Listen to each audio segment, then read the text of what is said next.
Chemistry கிளாக்கை பார்த்துருக்கீங்களா? நான் இப்போ தான் ஃபர்ஸ்ட் டைமாக இந்த கெமிஸ்ட்ரி கிளாக்கை பார்க்குறேன். இதில் ஒரு பியூட்டி பாருங்கள். 1:00 பதிலாக ஒரு கார்பன் உள்ள மீத்தேன் இருக்குது. 2:00 பதிலாக 2 கார்பன் உள்ள ஈத்தேன். 3:00 பதிலாக 3 கார்பன் உள்ள ப்ரோப்பேன். அதுக்கப்புறமா 4க்கு பார்த்தீங்கன்னா பியூட்டேன். அதுக்கப்புறமா பென்டேன், ஹெக்சேன், ஹெப்டேன், ஆக்டேன், நானேன், டெக்கேன், அன்டெக்கேன், டோடெக்கேன்.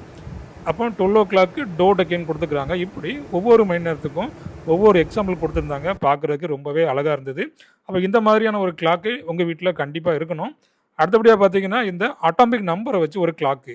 இப்போ அட்டாமிக் நம்பர் 1க்கு ஹைட்ரஜன், அடுத்தபடியாக ஹீலியம், அடுத்தபடியாக அட்டாமிக் நம்பர் 3க்கு லித்தியம், அடுத்தபடியாக பாருங்கள் beryllium, boron, carbon, nitrogen, oxygen, fluorine, neon, அடுத்தது சோடியம், மெக்னீசியம். 12:00 மெக்னீசியம். அப்போ இந்த மாதிரியான கிளாக்கை கெமிஸ்ட்ரி ஸ்டூடெண்ட்டாக இருந்தீங்கன்னா கண்டிப்பாக இதை வாங்கி உங்கள் வீட்டில் போடுங்க. அடுத்தபடியாக பார்த்தீங்கன்னா ஒரு மேக்ஸ் கிளாக்கு. மேக்ஸ் கிளாக்கில் அதில் பாருங்கள், ஃபஸ்ட்டு 12:00 பாருங்கள், 6 × 2 அப்போ அது 12. அடுத்தபடியாக பார்த்தீங்கன்னா 1:00 அதில் இந்த 1,02,413 மைனஸ் 412. அப்போ அந்த ரெண்டையும் சப்ட்ராக்ட் பண்ணியாச்சுன்னா அதில் 1 வருமா? அடுத்தபடியாக பாருங்கள் இந்த √4. இப்போ √4க்கு போட்டிங்கன்னா 2:00 வந்துடுதா?